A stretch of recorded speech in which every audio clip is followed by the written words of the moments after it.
Hey guys, welcome back to the channel. Welcome back to another episode of Grey Man Operations. So in this video, we're going to be answering a type of question that we've been getting a lot since Michel started having more of a presence on the channel, and that is sort of how we handle emergency situations as a couple.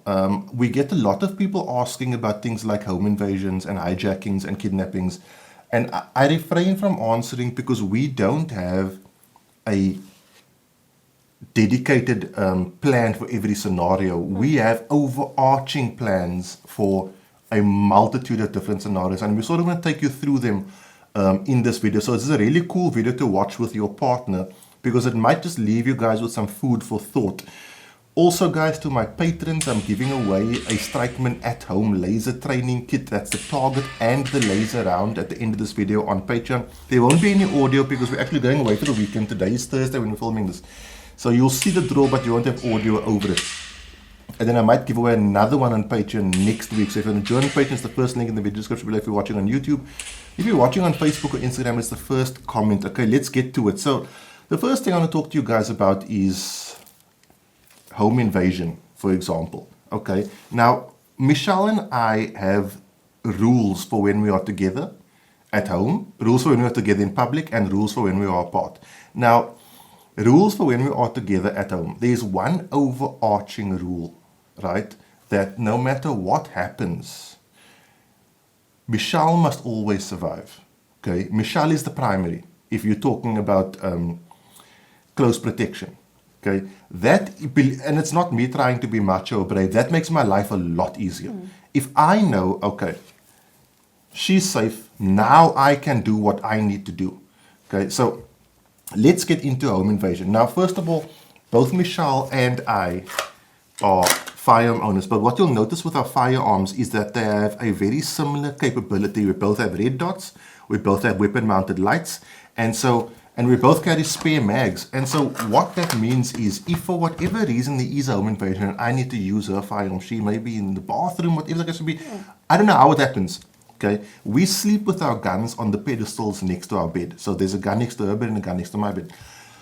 Where there isn't a diminished capability. I still have a whip-mounted light, I still have an optic. I can run that gun very similarly to how I run my gun. And so that's why often when Ryan goes to the range, I'll shoot with his firearm and he'll shoot with mine, just so I'm comfortable if I need to use his one day. With the aspect of Michel having to survive out of the way we would position ourselves in our home is already planned out. And this is very important. Now, I'm not going to tell you guys because you guys don't know what our home looks like, so it's not going to make any sense.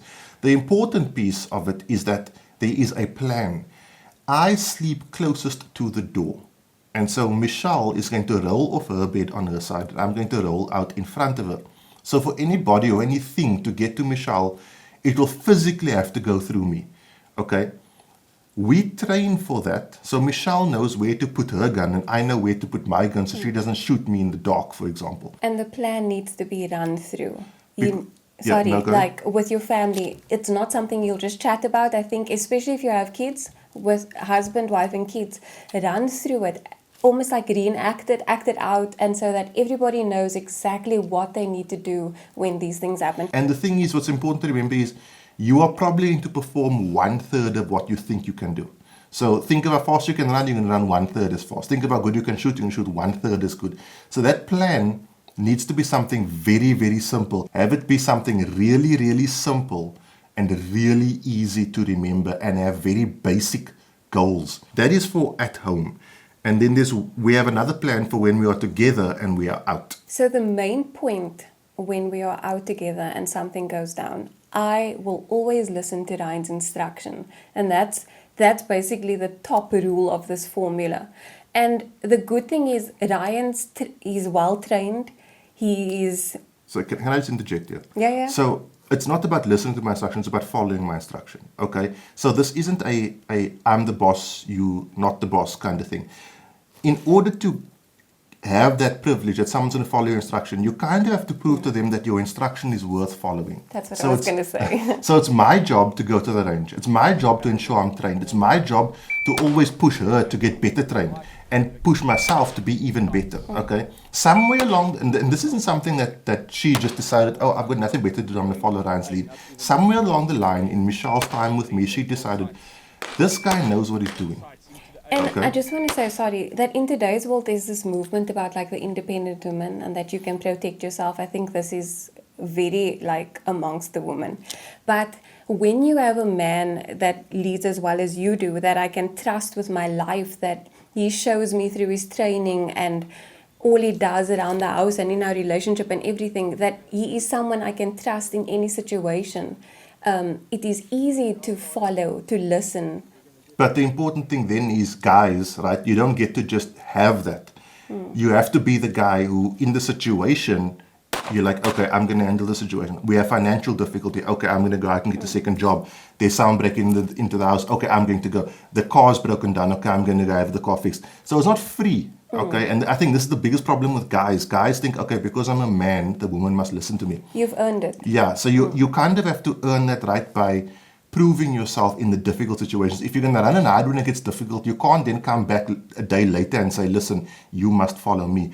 But the importance of what Michelle was saying is, if we are out together and I say, Michelle, run. I'm running. Michelle's not going to ask, what are you going to do? Are you hurt? It's not. She's going to start running in a particular direction. If I say, Michelle, lay down, Michelle's going to lay. If I run away, I don't care, as long as Michelle's laying down. Because what I don't want is for us fiddle-faddling about who must look after who's going to fix this, why you going. We can have that discussion when we're both safe at home. Yeah. But if I'm worried about Michelle, then I'm not able to completely focus on protecting myself. Michelle knows if I get shot and we're in a public place, she doesn't help me until it's safe. When it's safe, yes, she can come and use my tourniquet, or if the case may be, I should be able to tourniquet myself, as long as one of my hands work. Okay. And then the last one is what we do when we are alone. Now, Michelle's going to talk to hers individually. I'm going to talk to mine. Okay. So, you go first. You do your thing first. So let's make a situation, or the scenario is I decided I need to be somewhere and I'm going to jump into an Uber. And this ride goes south. Or even drive yourself and something happens, you get a flat tire or whatever the case may be. Right, and I'm now in a situation where I am fighting for my life. I'm either being kidnapped, but I know I am in danger. And I know that this person is out there to attack me. Now, okay, firstly, I feel like when we individually leave the home, we need to be Individually prepared to save ourselves. 100%. And so this is for the ladies. When you are in the situation, you've got to fight for your life. Can I just say something? Sorry, I have to tell a personal story. Michelle once left home without a tourniquet, and I found her tourniquet, and the tourniquet couldn't fit in her bag. Did I ever lose my shit? Okay. Now, firstly, as the guys, that's your job. You need to sometimes lose your shit and make an example and make a point that this is not acceptable, because And it never happened again. Because we know how Murphy works. Murphy's going to be like that one time. That one time. If it can't fit in your bag, get a bigger bag. It's going to be terrible to be in the cemetery and saying, here lies this person because the tourniquet couldn't fit in their bag. Okay. So, sorry, you can continue. So when you're in that situation, I think often we as women, we've been taught you've got to be nice, you've got to be polite, be sweet, so don't go crazy. In that situation, you're going to go crazy. You're going to shout and scream, poke out eyes, scratch, bite, pull. The way I describe it, right? Go apeshit. Yeah, the way I describe it is, if someone's trying to kidnap you, you must be so unpleasant that person actually just drops you off. They're like, no, I don't want this. This person is not the one. Yeah. And people often think if you are compliant, then they will let you go.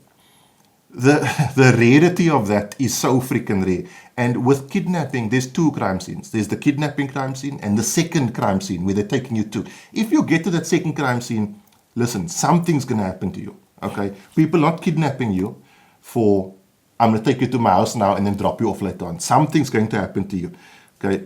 So I also think if you're worried that you maybe read the situation wrong, you can always say sorry, right? Yeah. For using your pepper spray accidentally or screaming and going on and making a noise and losing your mind. You can always say sorry, and I'm 100% sure that someone who wasn't out to attack you is not going to take offense to that.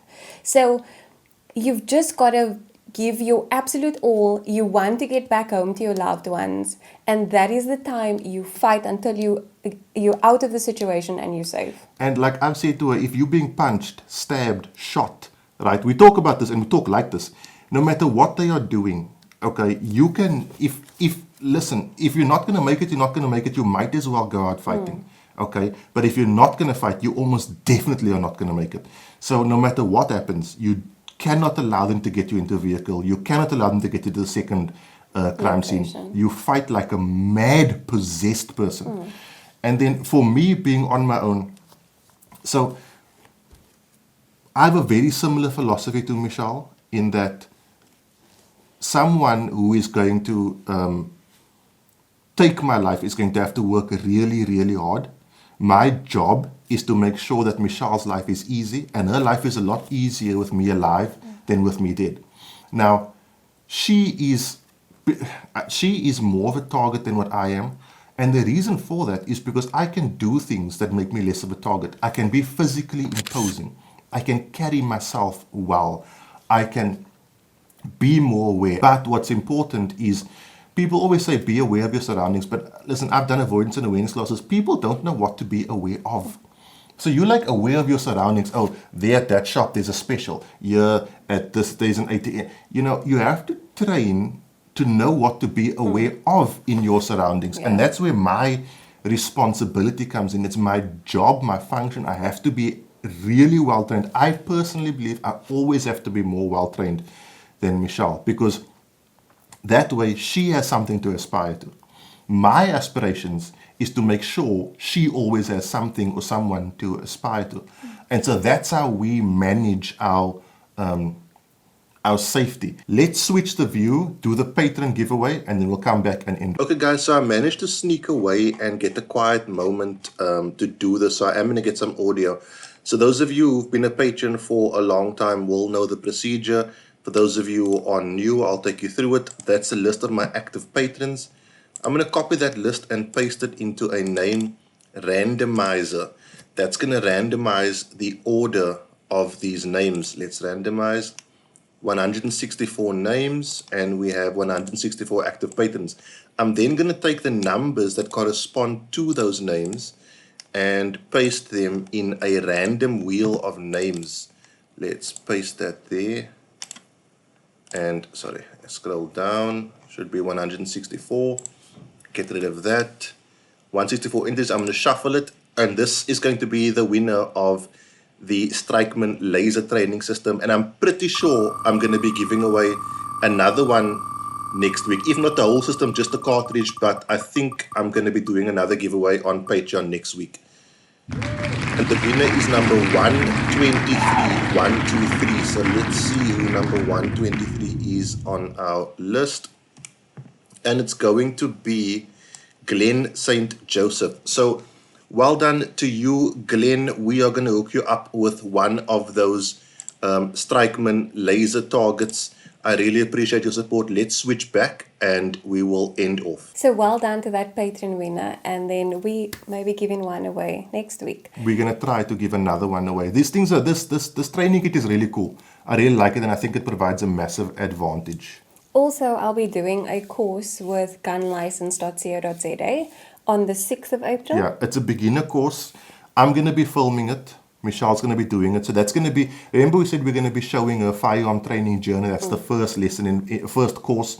She's going to be doing a lot more courses. So we're going to bring you her journey from a beginner to intermediate to advanced, because she's definitely going to get to advanced. She's not going to stop short. She's going to be a really good shooter by the time we midway through. Guys, that is it. Thank you for taking time to watch this video. It's a question we've been asked quite a bit, and I hope we answered it inclusively. Obviously, there are little nuances. There's always something you can nitpick. This is overarching rules for how we manage our safety. That's it, guys. Have a good week. Be safe. Train hard. Cheers. God bless.